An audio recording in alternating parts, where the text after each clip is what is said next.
Ignacio Rivera, aka Papí Coxxx, identifies as a queer, trans, two-spirit, polyamorous, kinky Black-Boricua. Ignacio, who prefers the gender-neutral pronoun they, is a lecturer, activist, filmmaker, sex educator, sex worker, and performance artist sharing spoken word, one-person shows, and storytelling internationally. Their work has appeared in ColorLines, Ebony, Yellow Medicine Review, The Ultimate Guide to Kink, and in their chapbooks, Las Alas, co-authored by Maceo Cabrera Estévez, Ingridients and Thoughts, Rants, and what some might call poetry. Please welcome Maceo Rivera.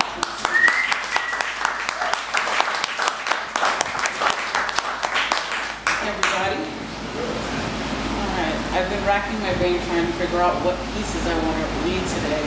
And it's interesting because I always get nervous around erotica, because the stuff I write, I wonder, is it erotic or where does it lay? And I'm going to do this piece anyway because it's been on my mind. So it is probably not considered erotic from New York by your standards, but it's a piece of my desire mapping. It's a piece of my history.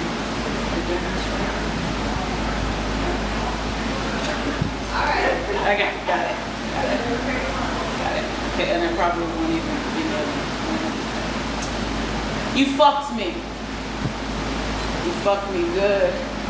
Almost 30 years have slowly gone by, and I'm still feeling it. You didn't fuck me like my woman fucks me. Nah, not that good loving. Not that kind of loving that makes you repress your undying love, that kind of loving that makes your toes tingle, your mouth cotton dry and sends your body into convulsions. Not that rip my clothes off, fall on the floor, fuck the bed, spread my legs, dive into my sinking her tongue in, savoring every last drop, gliding her soft wet tongue up towards my eager chest as her locks sashay and titillate my hungry body.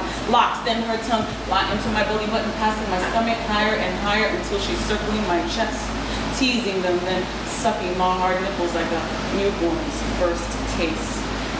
Moaning as her long chocolate body melts into mine, feeling her hot, wet pussy ride my thigh like a cowgirl at a rodeo.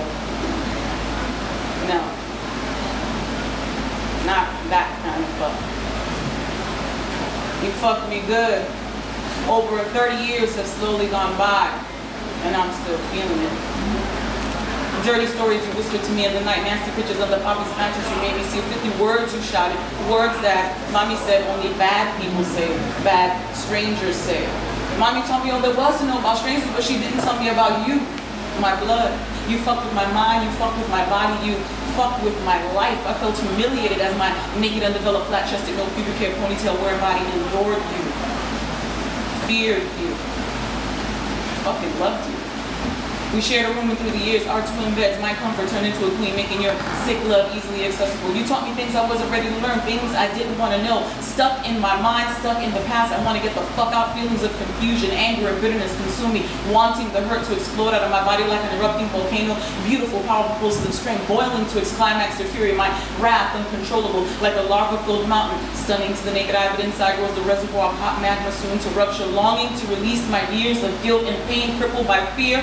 Fuck you, hija gran yegua, sick, perverted, disgusting, puta pendeja, I fucking hate you. Fuck you, I won't do what you told me. Fuck you. I won't do what you told me. But I did. Now I'm here once again on the proverbial couch telling my nightmares to a stranger, feeling the dirty hands upon me, wishing you would just get the fuck up off me.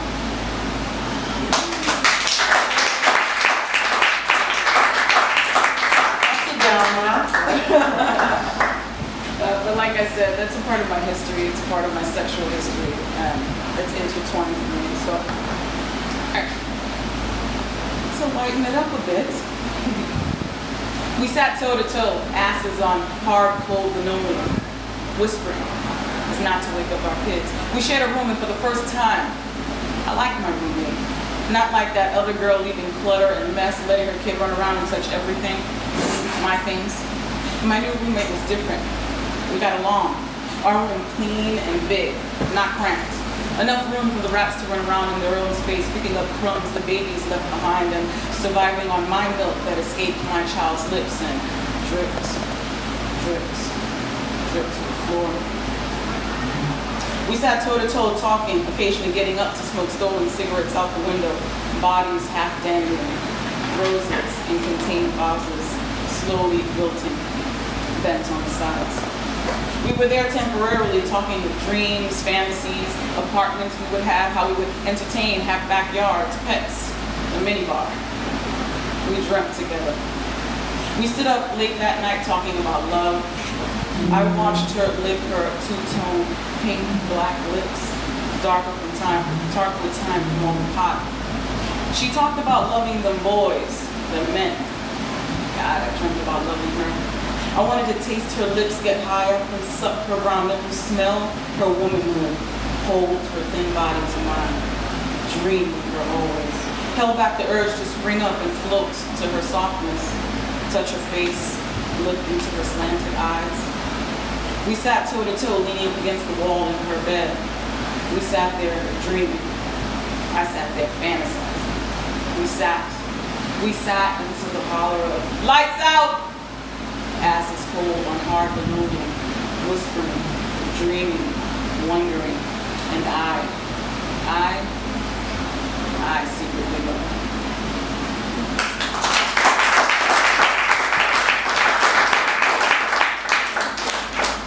So this is a new piece I just wrote called The Thought of Leather. I really love this piece. And here we go. I've told myself the existence of leather is a new contemplation for me. It's as if it just appeared in my adult life. It deliciously smothers bodies, drapes tight around implements of torture, and is a common thread of improper connections, of which I'm proudly a part of. Of course, this contemplation of leather is in part false. It's not new. In fact, it's mature. The thought of leather, in reality, has traveled. It brings me to moments of my youth when I was a girl. I'm the last born of three, the nice little nanita who's grown up into some of the nice, all of the weird, battling sexual demons, straddling gender anomalies, and residing in a trans two-spirit identity. I'm not a lady. I'm not a man either, but I relish in those rare moments when I'm served. So I rarely speak of the girl, the little girl I used to be, for fear that my present self would be erased. I've learned that no matter what I express now, the young girl resurfaces and she's strong. The thought of leather resurrects her, and she cannot be ignored.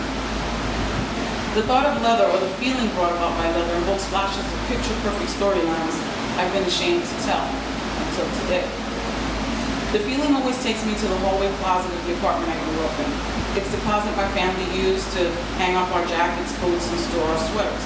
The closet my parents shared was overrun by my mother's stuff, so my pa had to use the closet instead. He's a simple man. He didn't need much space. His closet half empty with jeans, white tees, work boots, short sleeve button-down shirts called guayaberas, sweaters, and his leather jacket. In fact, the feeling brings me beyond the hallway jacket, beyond the hallway closet, and straight to him. I was intrigued with my pop.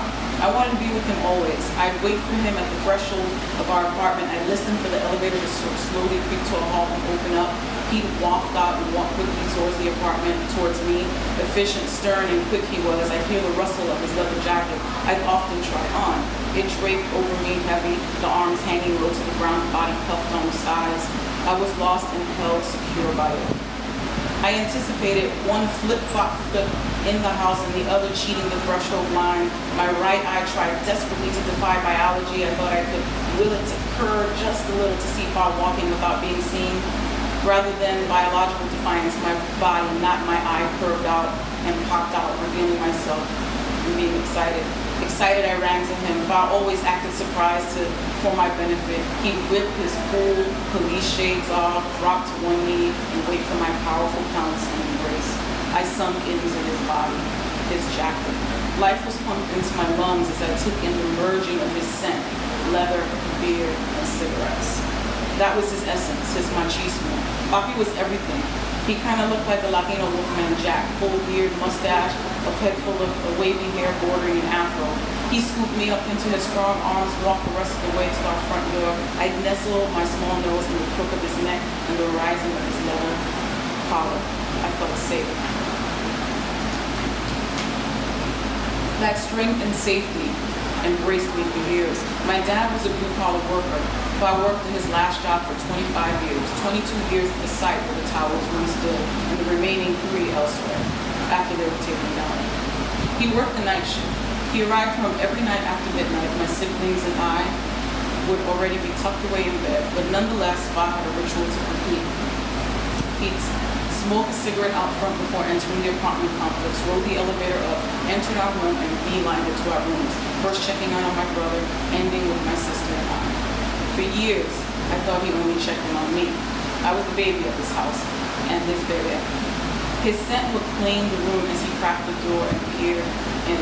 I always awake up, eyes heavy with grit, holding my arms high up into the air to steal some hard hugs and float back to sleep. Those leather, beer, and smoke-infused hugs and late-night check-ins dwindled as I got older. Mommy told me once that boss stopped hugging me because he wanted to be respectful of my maturing body. My heart was broken. I thought I'd always be his little girl. I missed the drift of him in my room, my face nestled on his shoulder and my nose dug deep into leather and neck. I longed for that safety, that love. I've been on a quest for that love, strength, dedication, and safety I received from my body. Since then, that sweet, excited girl has evolved, and the remembrance of my body and all this hunkiness, leather, and love has come to a new fruition. I have proudly taken hold of the electro complex and molded it to get me off and hang me off edges of psychological play. I live my life as an in-control, confident person, but at night, in the dark, and in secret, I have delved deep into the girl. She has gone through many transformations as a victim, vulnerable, needy, loving, nasty, and manipulative. The thought of leather pinpoints the mapping of my sick desires and allows me to take the journey. I consent to it. I rewrite, reimagine, relive, and revel in father-daughter love. This taboo offers me what I long for and need. It gives me those moments, those loving moments, tender and real. I soak those moments with new desire, a construction of memories and yearning, shifting reality about the training bra never seen me, the panties you never sniffed, and the pampers you never tore off of me. I twist and probe the darkest reaches of my psyche to grasp onto what scares me the most, what makes me vulnerable, and what makes me hard. It delves in obscenity, harbors in sinful fantasies, and borders of truth. Being a little girl has been my secret. The fact that her existence rests firmly on incestuous taboo is but a small detail.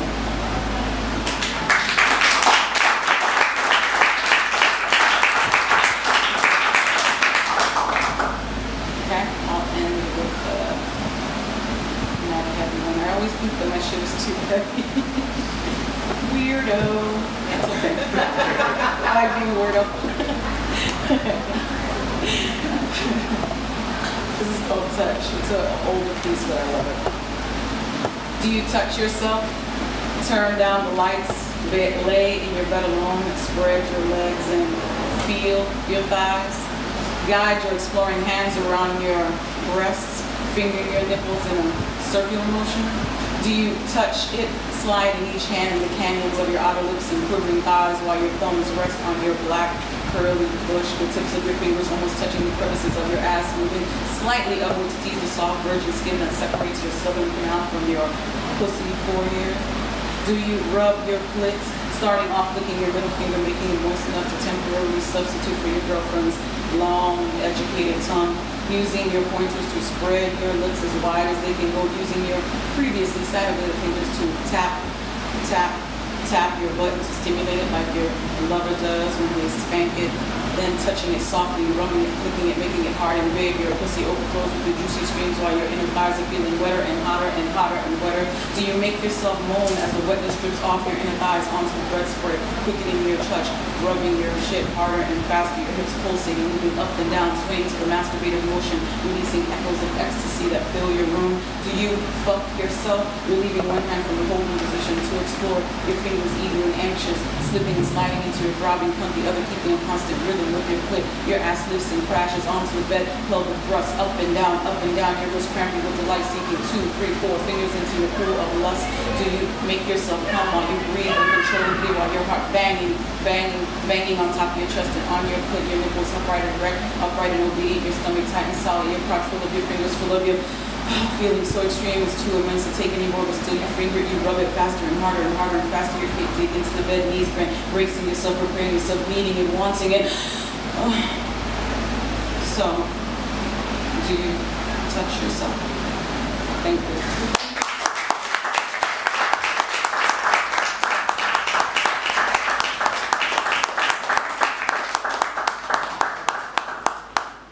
Yes, I do.